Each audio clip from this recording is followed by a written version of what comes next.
Meus irmãos, bom dia, graça e paz. Espero que esteja tudo bem com vocês aí. Desejo um excelente domingo aí. Nós estamos começando o mês de maio. E no mês de maio a gente tem por hábito na nossa denominação separar esse mês para a gente celebrar o mês da família. E na nossa igreja a gente tem por hábito não só fazer celebrações, a gente tem por hábito separar esse mês para a gente fazer reflexões sobre esse tema que é tão delicado e tão caro a todos nós, né? É um tema muito complexo que mexe com muitas emoções, muitas lembranças, muitas recordações, né? E todo ano a gente tenta abordar alguns temas que são ao mesmo tempo duros, mas são necessários. Mas a gente tenta abordar esses temas com leveza, com respeito pela dor que alguns desses temas podem causar. E à luz da Bíblia, à luz da sociedade que a gente vive hoje. E esse mês a gente decidiu falar sobre conflitos.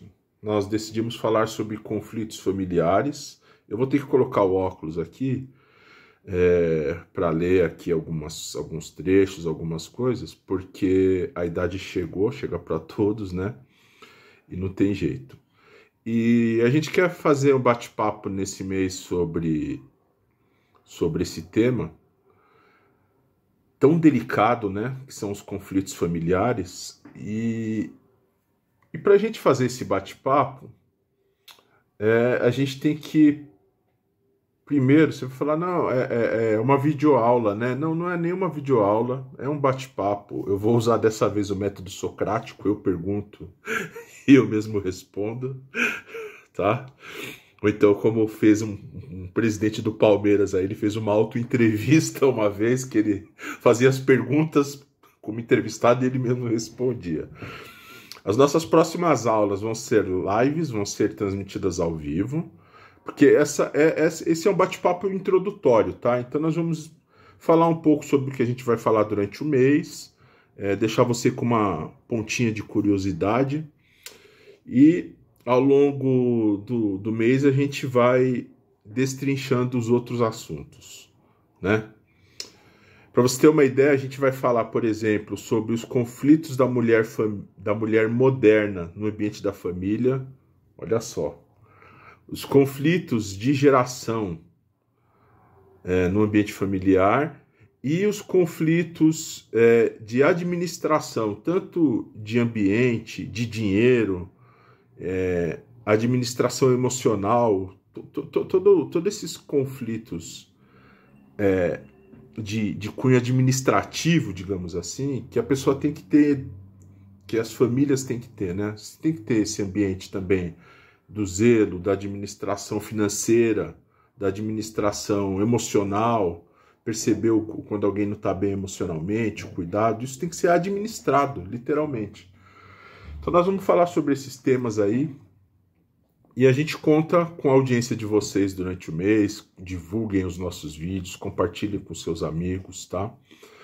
E a gente não tem aqui a pretensão de dar uma receita de bolo de como você montar uma família perfeita, até porque isso não existe nem na Bíblia. Nós vamos ler um trecho aqui da Bíblia, de uma família muito importante da Bíblia, e a gente vai ver que não existe família perfeita, e não existe receita de bolo. Então eu quero ler com você Êxodo capítulo 1, versículo 1 até o 4. São estes, pois, os nomes dos filhos de Israel que entraram com Jacó no Egito, cada um com sua respectiva família: Ruben, Simeão, Levi e Judá, Issacar, Zebulon, Benjamim, Dan, Naftali, Gade e Asser. Amém? Vamos orar. Senhor Deus, muito obrigado, Pai, pela Tua palavra, obrigado por mais um domingo. E acima de tudo, Deus, muito obrigado, Senhor, porque foi através do chamado de uma família que muitas famílias foram benditas em Ti. Então, Pai, muito obrigado porque através de uma família o Senhor separou esta família para que ela fosse fruto de bênção para as nossas vidas. E nessa manhã nós queremos te pedir, ó Deus, que as nossas famílias possam ser frutos de bênçãos para vidas de outras famílias. É no nome de Jesus que nós oramos e agradecemos por tudo. Amém. Amém. Irmãos, a gente não precisa ser nenhum estudioso da família, do tema, para saber que é no ambiente familiar que, como falou o pastor José há uns 3 anos atrás, no nosso último mês da família, que a gente ainda se reunia todos os domingos de manhã, que se Deus quiser vai voltar logo isso, agora já está tudo normalizado, agora é uma questão muito mais de logística, tá? Para a gente ver como a gente vai fazer para voltar, mas a gente vai voltar. E o pastor José falou uma frase que nunca saiu da minha cabeça, que é no ambiente familiar que nós vivemos as nossas maiores alegrias e as nossas maiores tristezas. É no ambiente familiar que nós temos que conviver com as nossas decepções, com as nossas desilusões, mas também é no ambiente familiar que a gente é acolhido, que a gente é abraçado. Então, é um misto de sentimentos que acontece dentro desse ambiente. E é muito importante, eu sempre falo,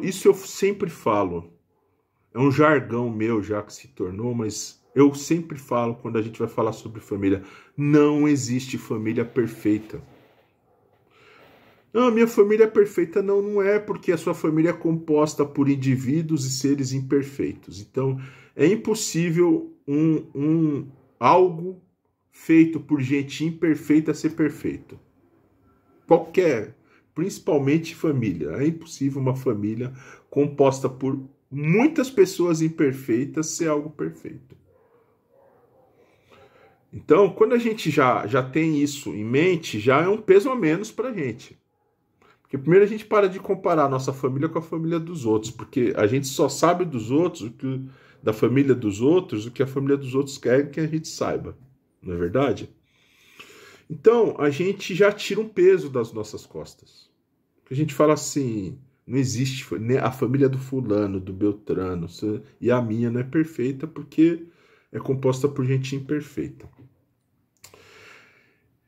Mas esse é um tema que mexe demais com a gente. Mexe muito com a gente. E mexe, primeiro porque tem que mexer mesmo. É um tema que mexe porque ele fala no emocional da gente, ele traz memórias afetivas, boas e más. Mas é um tema que a gente tem que abordar, esse tema de conflito, a gente tem que abordar com dureza e tem que abordar ele também com leveza. Como diria um citador aqui de uma frase que eu não vou falar o nome, que a intenção não é causar polêmica, há que endurecer sem perder a ternura. Temos que ser duros sem perder a ternura. Então a gente tem que abordar esse tema com muito cuidado, com muita dureza no sentido de firmeza, de posicionamento, mas com muito cuidado. Então, tratar esses conflitos é necessário ter um coração pacificado, um coração cheio de amor, cheio de paz.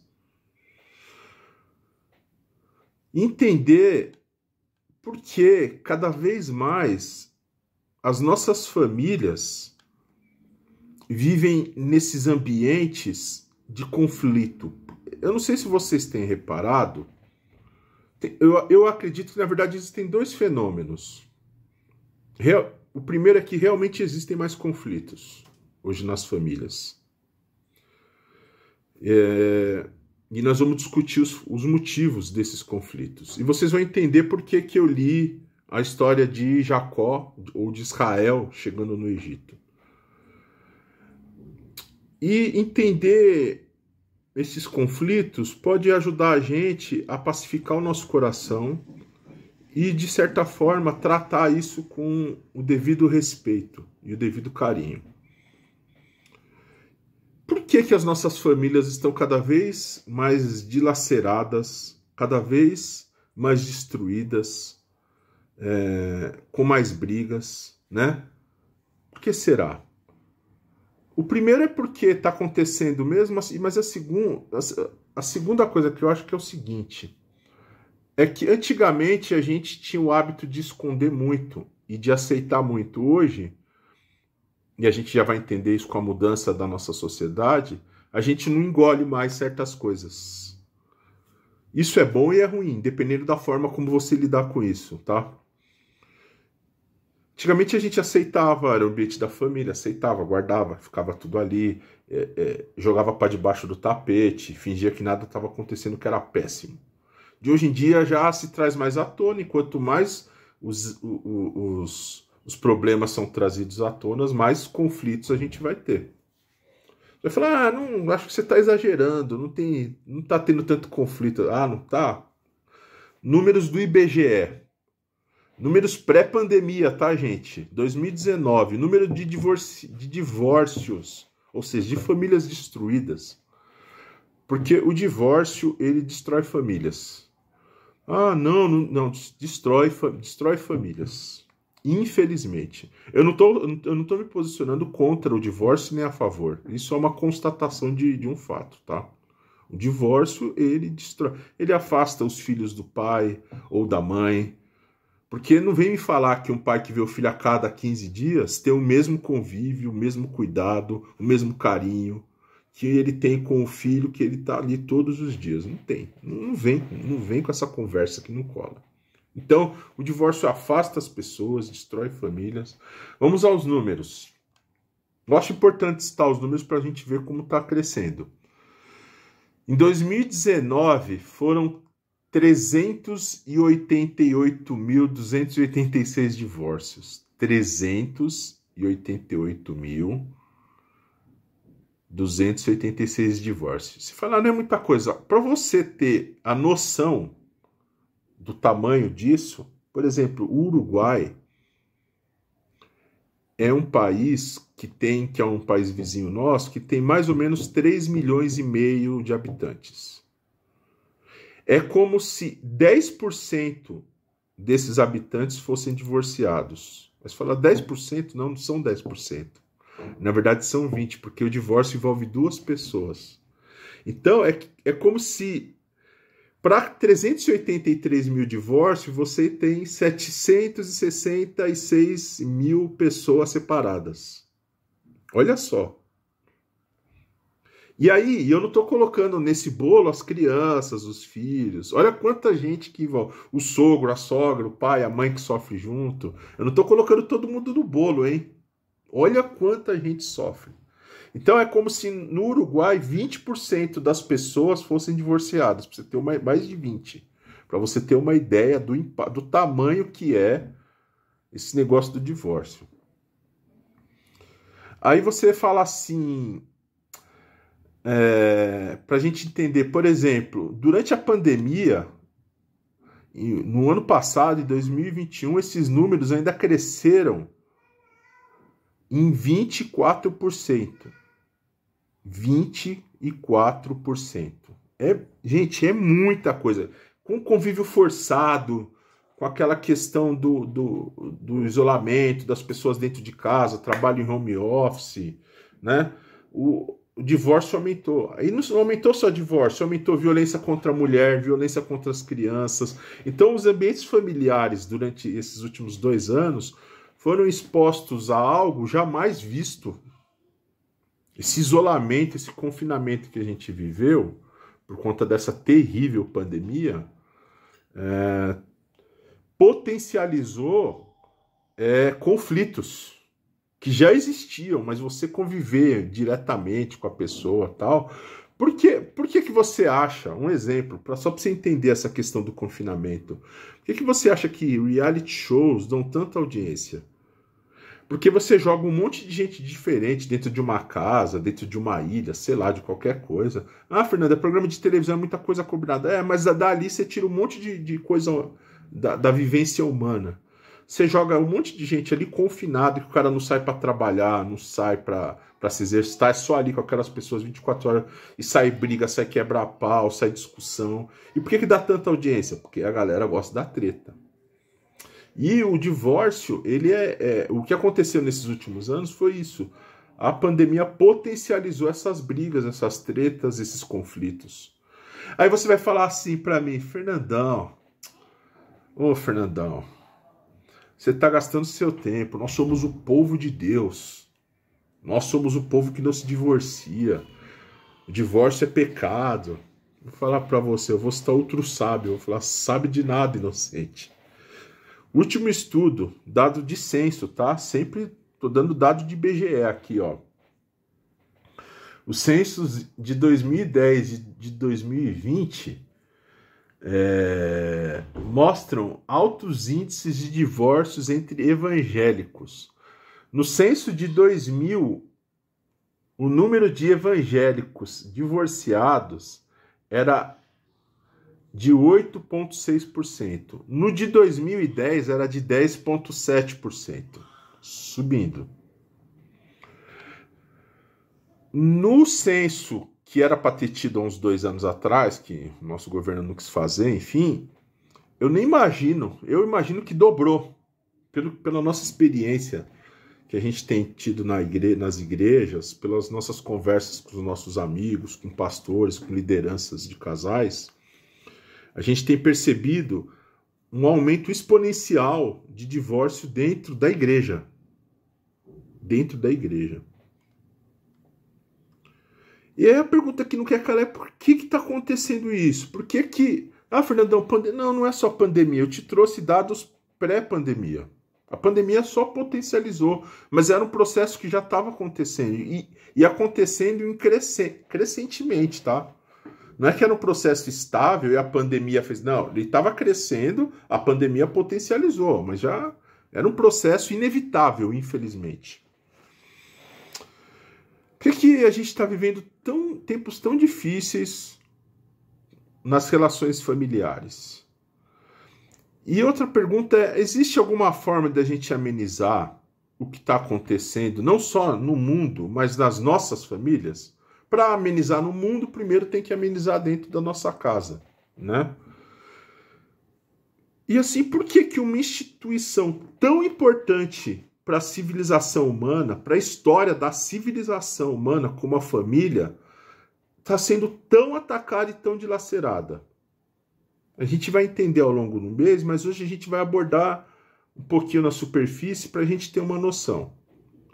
Vamos lembrar um pouco do texto que a gente leu. A gente lê a história de Jacó, que chega no Egito. A gente conhece a história de Jacó, José e tal. A gente fala assim, nossa, que família bonitinha.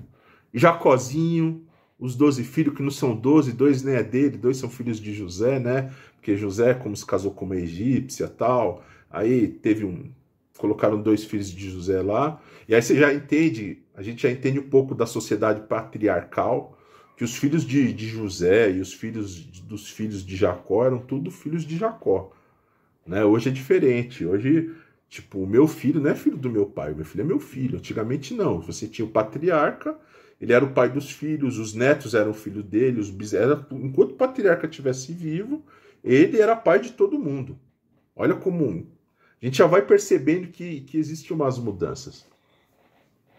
E aí a gente fala assim, Fernando, família perfeita, a família que foi o projeto de Deus, é verdade, a família de Israel, a família de Jacó, é a família que é o projeto de Deus para trazer salvação para a humanidade. Isso não sou eu que estou falando, é a Bíblia. É uma afirmação bíblica. Quando Deus chama Abraão, ele fala, em ti todas as famílias da terra serão benditas. Jacó, e é em Jacó que essa profecia começa a ganhar corpo, porque Jacó ganha o nome de Israel. Jacó tem o nome de Israel. Falei, a partir de você agora que eu vou começar a cumprir. Aí nascem as 12 tribos de Israel. Você fala, que coisa linda, que família perfeita, que família malandro. Mano, pensa numa família, velho. Você fala assim, não, a minha família tem problema. Você fala assim, fala, meu amigo, falo, lê lá, lê a história, lê a história da família de Israel lá em Gênesis, pra você ver o que é uma família com problema. Mano, assim, é uma família que você fala assim, como que pode existir tanto BO dentro de uma família que foi, não uma família qualquer, é uma família que foi escolhida por Deus. Deus escolheu essa família. Mas tem um negócio nisso que é legal, que a gente pode olhar para essa família e a gente se identificar com ela. Porque Deus, eu já falei isso também, Deus não escolhe gente perfeita, Deus escolhe gente coerente. Até para trocar os seus projetos. Olha os BOs, vamos lá. Olha os BOs que tinha nessa família. Você tinha predileção por filho. O Jacó gostava mais de José e de Benjamim, porque eram filhos do grande amor dele. Bom, você tinha um homem com uma porrada de mulher. Hoje isso é inadmissível. E a gente tá falando de um homem de Deus, a gente tá falando de um cara, a gente tá falando de um muçulmano. Não, a gente tá falando de um homem de Deus, que tinha uma penca de mulher, concubina, não sei o que e tal. A gente tinha falta de sabedoria, porque um dos filhos prediletos se sentia tão predileto que quando tinha um sonho que via que 12 feixes se curvavam perante a ele, ele contava para os irmãos que era José. José era um menino e um homem de Deus. Ô bicho bocudo, hein, velho? Pelo amor de Deus, guarda para você, mano. Deixa o sonho se concretizar depois. Mas enfim, a gente tinha inveja por conta da predileção, os outros irmãos tinham inveja. A gente tinha ódio. A inveja gerou o ódio. Aí a inveja gerou o ódio, que gerou a mentira, porque os caras vendem o irmão. Os caras pegam esse irmão, vendem como um escravo, ele para o Egito. A gente tem, olha, mano, a gente tem ressentimento de filhos que têm, apesar de amarem o pai, mas tem um ressentimento por esse pai, porque esse pai tinha predileção. Então é tudo um efeito cascata. Aí você começa a ler e fala, é verdade, Fernando, pensando bem, tem umas coisas aí que minha família ainda não tem, que bom. Tomara que você não gabarite aqui nessas questões aqui da família de Israel. A gente teve adultério dentro da família, não é que teve adultério fora, não é que, tipo, Jacó arrumou uma mulher fora, tal, não. A gente teve adultério dentro da família. A gente teve um dos filhos de Jacó se deitou com uma das mulheres de Jacó. De tão ressentido que ele era com o pai, ele vai lá e se deita com a mulher do pai. Eu não vou citar tudo assim, os textos, porque senão a nossa conversa vai ficar muito prolongada. A gente tem violência, a gente tem abuso sexual, a gente tem omissão. Gente, pensa numa família problemática. Pensa assim. Pensa numa família assim. Que você fala assim, malandro. Como que os caras conseguiram conviver nesse ambiente?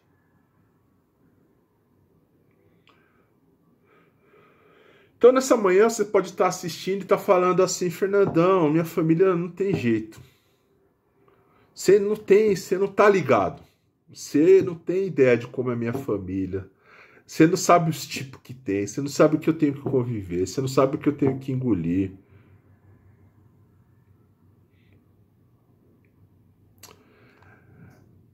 Aí você fala assim, Fernando, mas quando a gente olha para a família de Israel, porque quando a gente faz a leitura da Bíblia como um todo, a gente perde esses detalhes e a gente acha que por Israel ser o povo escolhido de Deus, que antes de ser um povo, Israel era uma família. Israel não começa como um povo. Aliás, Israel chega no Egito como um clã. É o Jacó com seus filhos lá, netos, as mulheres dos filhos, ele com as mulheres dele. É um clã, uma família grandona. Então, Israel não começa como um povo, começa como uma família. Vai virar um povo que vai abençoar a gente, que vai ser fonte de bênção pra gente. Mas começa como uma família, como a minha, como a sua. Com problemas hoje diferentes? Sim, diferentes. Mas com coisas muito, muito parecidas. Por exemplo, essa questão de predileção por filho. Eu não tenho esse sentimento de predileção por parte dos meus pais, porque eu sou filho único, eu sou mimadão. É o que dizem, né? Sou nada. Mas eu já conversei com... E eu não estou generalizando, falando que todas as famílias, os pais têm filhos prediletos. Mas eu já conversei com muita gente que sabe que tem um irmão predileto e com gente que sabe que ele é o filho predileto. O cara fala, não, eu sei que o meu pai ou a minha mãe gosta mais de mim. O cara já tem até essa... Tem gente que tem essa consciência, inclusive. Isso é um negócio terrível. Isso é um negócio que gera muita dor. Isso é uma coisa que vai gerar muito problema. Aí a gente gera ódio, a gente gera angústia, a gente gera ressentimento. Aí o ambiente familiar vive conturbado, vive em guerra, vive em conflito. A gente pode partir para violência doméstica. Violência doméstica é um tema terrível, terrível. Eu tenho muita vontade de abordar esse tema na nossa igreja. Não é falta de coragem, não. Eu acho que o ano que vem é um dos temas que a gente quer abordar, é violência doméstica. É que eu quero trazer gente competente para falar sobre o assunto, tá? Eu não quero falar... e aqui não é me enaltecendo nada. Graças a Deus eu vivo num ambiente que nem na casa dos meus pais houve violência doméstica e nem hoje na minha família existe violência doméstica. Então, assim, não sou melhor do que ninguém por isso, não é isso não, mas assim, eu tenho isso é um privilégio que eu tenho. Então, para abordar um tema desse, a gente tem que trazer gente que ou viveu isso e esteja disposta a falar, e a gente tem que respeitar quem não quer se expor e falar, tem que ter muito respeito e muito cuidado, porque é um tema doloridíssimo. Ou trazer gente que já conviveu com muitas pessoas, já aconselhou, já tratou muitas pessoas que passaram por violência doméstica e poder contar um pouco da sua experiência. A gente ainda vai trazer esse tema. É um tema importante, necessário, duro, difícil. Sabe por quê? Porque violência doméstica não é só agressão física. Existem várias formas de violência doméstica. Existe violência doméstica na sua forma psicológica, na pressão, na forma de humilhar as pessoas dentro do lar. Existem várias formas de violência doméstica. Violência doméstica financeira, quando uma pessoa priva, ele é o detentor do dinheiro, ele priva todo mundo da casa do dinheiro, só ele, o dinheiro é dele, e ele faz o que ele quer com o dinheiro. Então existem várias formas e a gente vai tratar isso. Para você ver como os temas são complexos, como vida em família é um negócio difícil. Aí você vai falar assim, Fernandão, mas tudo isso aí, você acha mesmo que tem a ver com o nosso mês da família? Tem, porque a gente enxerga na família de Israel um pouco da nossa família e um pouco da nossa vida. E aí você vai me perguntar, vai entrar o método socrático aqui. Que é eu pergunto e eu respondo. Como uma família assim, com tantos problemas, mesmo assim termina unida e hoje em dia, às vezes, problemas mais leves destroem as famílias. Porque a lista aqui da família de Israel é de assustar. Vamos combinar, né? Você vai me dizer assim... porque não se fazem mais famílias como antigamente? Você pode usar esse, né? Não, as famílias são assim, porque o pessoal gosta muito de usar. Não se fazem mais famílias como antigamente. Aí eu vou te dar uma resposta que eu ouvi de um pastor aqui, que eu vou falar assim, não se faz mais famílias como antigamente, porque não se fazem mais pessoas como antigamente. Porque não se fazem mais pessoas para antigamente. Fala assim, como assim? Olha só. Eu vou pedir para você abrir em Atos 13:36. Tendo, pois, Davi servido ao propósito de Deus em sua geração, adormeceu. Tendo, pois, Davi servindo o propósito de Deus, eu quero frisar isso aqui, em sua geração, adormeceu. Davi serviu a geração dele. Nós servimos e nós vivemos na nossa geração. Nós não somos pessoas como antigamente, porque nós não somos pessoas para antigamente, nós somos pessoas para hoje, para construirmos famílias que a nossa sociedade precisa hoje. E nós precisamos ter essa consciência que nós somos indivíduos para hoje, para vivermos a nossa geração, os problemas da nossa geração, as falhas da nossa geração, os pecados da nossa geração. E consertar isso, tá? E tentar ser o melhor possível, fazer como Davi, que mesmo com todos os seus problemas, outro homem com uma família que, mano, pensa, mas pensa numa família, velho, tretada. Davi teve filho que tentou tomar o trono dele, Davi adulterou, mandou assassinar um homem, engravidou a mulher do melhor soldado dele, do soldado mais fiel a ele. Aí Davi tinha uma porrada de mulher. Aí você fala assim, mano do céu, que negócio é esse? Os homens de Deus. Mas homens coerentes. Homens que quando cometiam pecados se arrependiam, pediam perdão a Deus e reconheciam os erros que tinham cometido. Por que eu estou falando, citando esses casos, e citei esse caso de Davi, de servir a sua geração? Porque sem entender que a nossa sociedade vem mudando ao longo de séculos, e que mais especialmente ao longo dos últimos 100 anos, nós passamos por mudanças assim radicais, que inimagináveis. Se você pegar de 100 anos, 120 anos para trás, se você pegasse um cara e mostrasse o que está acontecendo hoje, ele ia falar, não é possível. Mudanças tecnológicas que afetaram mudanças de emprego, forma de trabalho, relação de trabalho. Tudo isso mudou a nossa sociedade e respingou dentro da nossa família.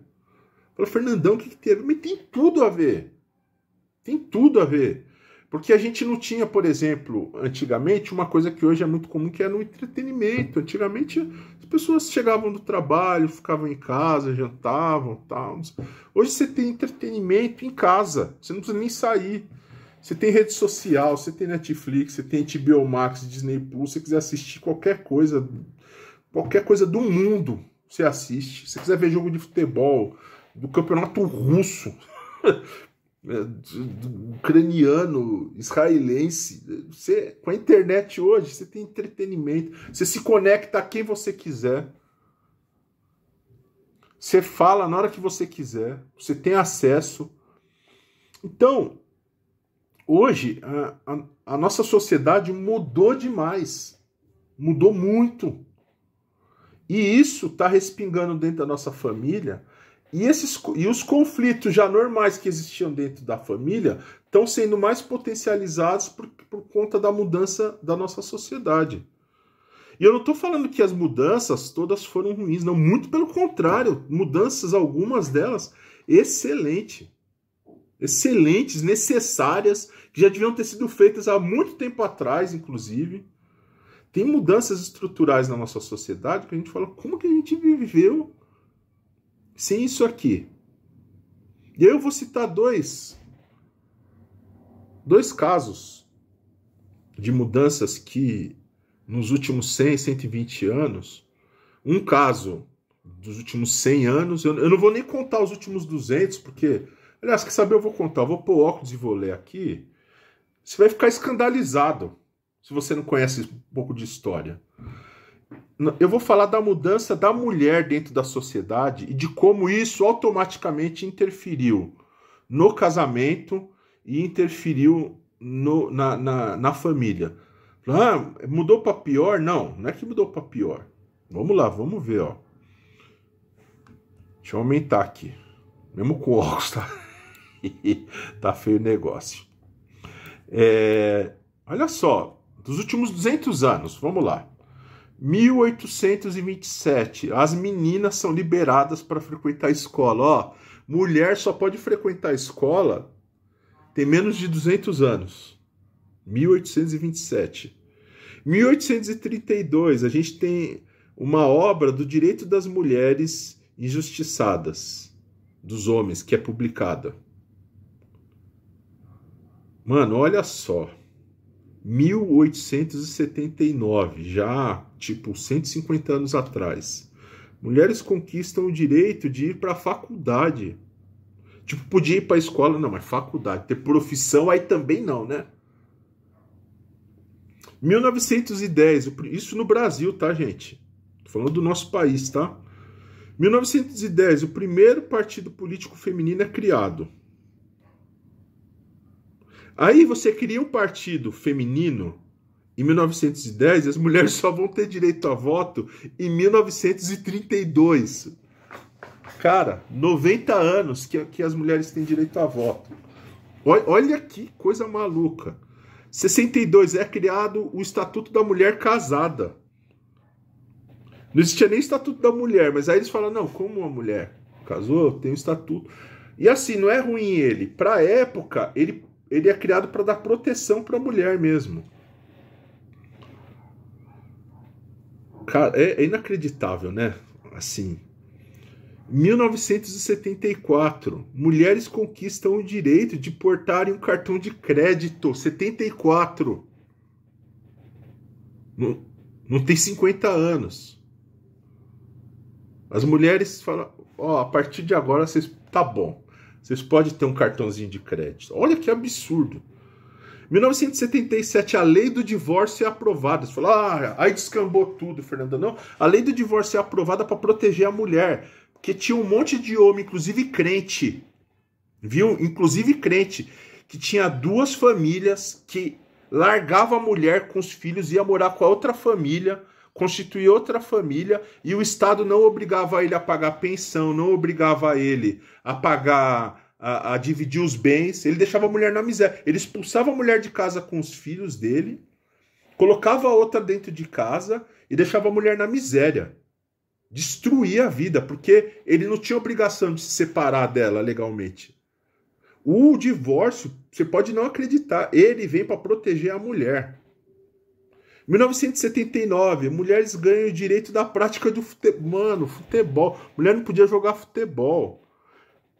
Em 1985 é criada a primeira delegacia da mulher. 85. E essa daqui é um negócio assim que... É uns negócios que a gente lê que a gente fala, não é possível.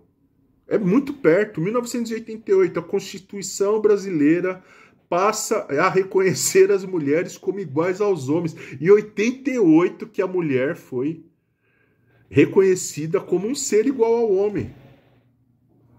2002, falta de virgindade deixa de ser crime. Quer dizer, uma mulher que não era mais virgem, ela podia ser considerada pelo namorado dela como uma criminosa. Cara, é assim, absurdo. 2006 é sancionada a Lei Maria da Penha. Bendita Lei Maria da Penha. Bendita Lei Maria da Penha. Se você não conhece a lei e não conhece a história de Maria da Penha, vai conhecer, cara. Que agora estão até o marido lá que quase matou a mulher, o marido da Maria da Penha, agora tá tipo Tá virando quase que uma vítima por causa da regressão mental, desculpa o termo, dos retardados de plantão que ficam atacando a Lei Maria da Penha. Se você ataca a Lei Maria da Penha, você desculpa o termo, você é um imbecil, você é maldoso, você é perverso. Vai ler, vai entender o que essa lei defende, o que ela traz de defesa de direito para a mulher. Em 2015, a lei do feminicídio. E aí, só em 2018, a lei da importunação sexual feminina passou a ser considerado crime. Olha só, de 200 anos para cá, as mudanças que nós passamos. Aí você fala, são mudanças boas, são excelentes. Só que tem um bando, tem uma galera que não aceita as mudanças. O que acontece? Conflito. Treta. Vaza para dentro da casa. Porque a mulher hoje, ela tem direitos. Graças a Deus, ela tem os mesmos direitos que o homem. A mulher, ela tem direitos à integridade física, à integridade psicológica, à integridade financeira, que ela não tinha antes. Então, hoje, por a mulher não se submeter a coisas que ela era obrigada a se submeter porque a lei não protegia ela, hoje a mulher, ela não aceita mais se submeter a essas coisas e não deve aceitar, e isso é um dos causadores de conflito. Isso a gente vai discutir nas próximas aulas. E aí na próxima aula que a gente vai falar sobre a mulher moderna. E aí você vai entender como isso é um potencializador de conflito dentro do ambiente familiar e porque nós, homens, temos que olhar para essas leis, entender isso que aconteceu, de uma vez por todas, colocar a mulher no devido lugar dela, que é ao nosso lado. Não é atrás, não é no pedestal, não é abaixo, é ao nosso lado como iguais a nós e tratar ela com respeito, com igualdade, com dignidade.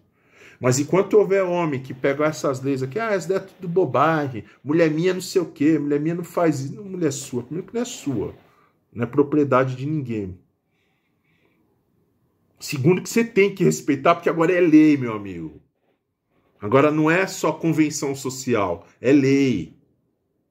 É lei da cana, da cadeia. A segunda grande transformação, olha, eu falo que a nossa sociedade ela é muito atrasada, né? Mas que bom que aconteceram. E isso está causando muito problema hoje. A segunda grande conquista é o ECA, Estatuto da Criança e do Adolescente, que é de 1990. Crianças e adolescentes passam a ser vistos sob nova perspectiva, como sujeitos de direitos.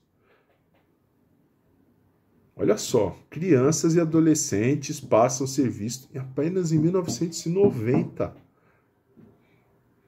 Então, até 1990, trabalho infantil não era crime.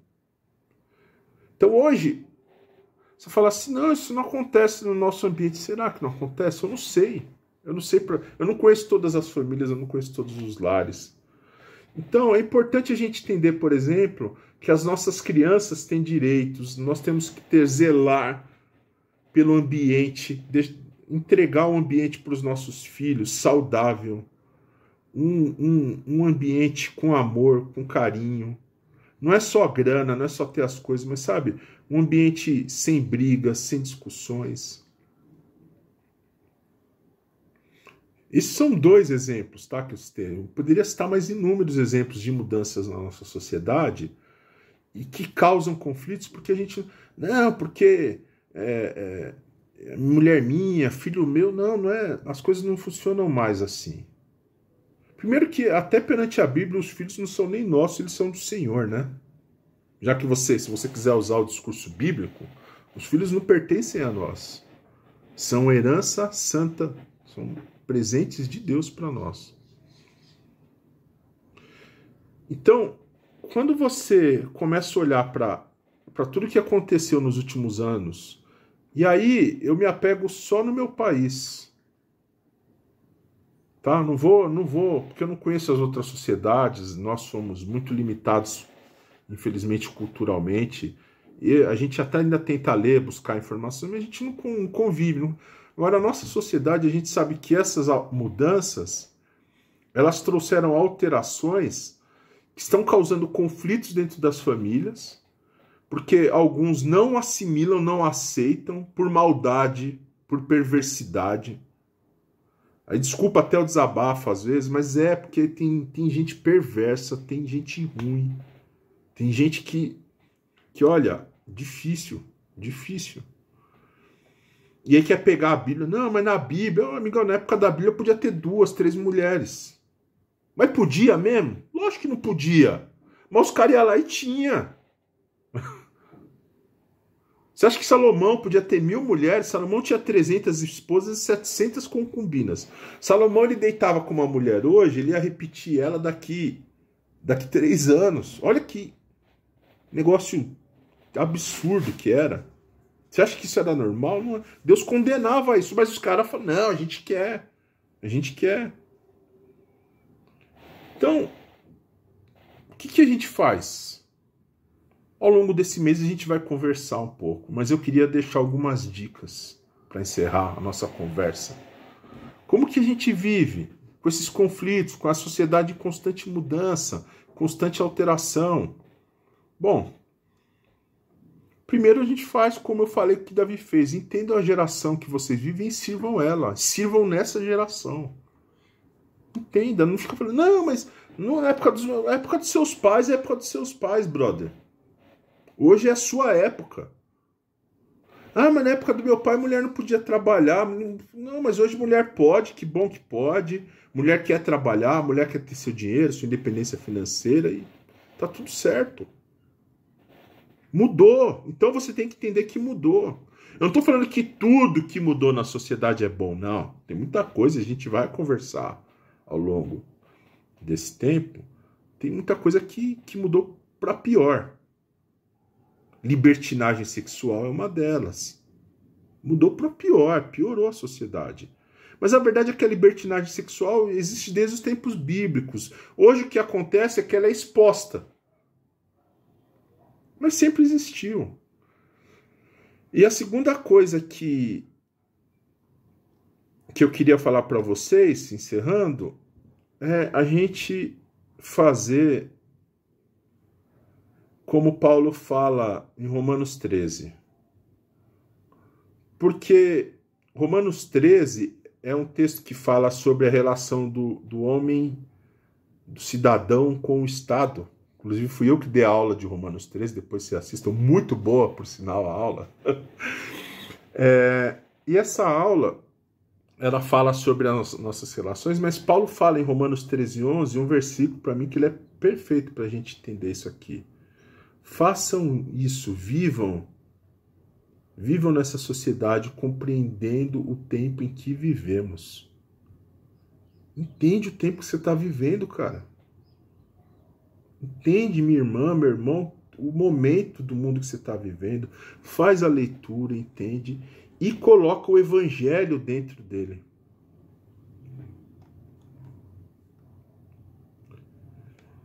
Mas nada disso é válido se não tiver duas coisas para a gente poder fazer com que esses conflitos sejam amenizados, porque não vão acabar nunca. Até Cristo voltar, esses conflitos não vão acabar. Mas tem duas coisas que podem fazer a gente amenizá-los e conseguir conviver de uma forma mais pacífica com eles. Essas duas coisas são o amor e o perdão, que só o Evangelho é capaz de trazer para as nossas vidas. Então, eu espero você ao longo desse mês. Você é nosso convidado para os nossos próximos bate-papos. Nas lives vão ser abertas momentos para perguntas, para participação de vocês. E a gente conta com a sua audiência, com seu compartilhamento de vídeos desse tema que é tão delicado, mas tão importante. Amém? Vamos orar para encerrar? Senhor Deus, muito obrigado, Pai. Muito obrigado, Senhor, porque apesar da sociedade que a gente vive, dos avanços que ela teve, das coisas ruins que ela também trouxe, nós ainda temos no amor e no perdão concedidos por Ti em nossas vidas chance de redimir e de transformar as nossas famílias, Pai. Então encha o nosso coração de amor, encha o nosso coração de perdão, Senhor, para que nós possamos ser famílias que, como eu falei no começo, assim como foi a família de Abraão, ó Deus, que nós possamos ser bênção para outras famílias. É no nome de Jesus que nós oramos e agradecemos. Amém. Amém.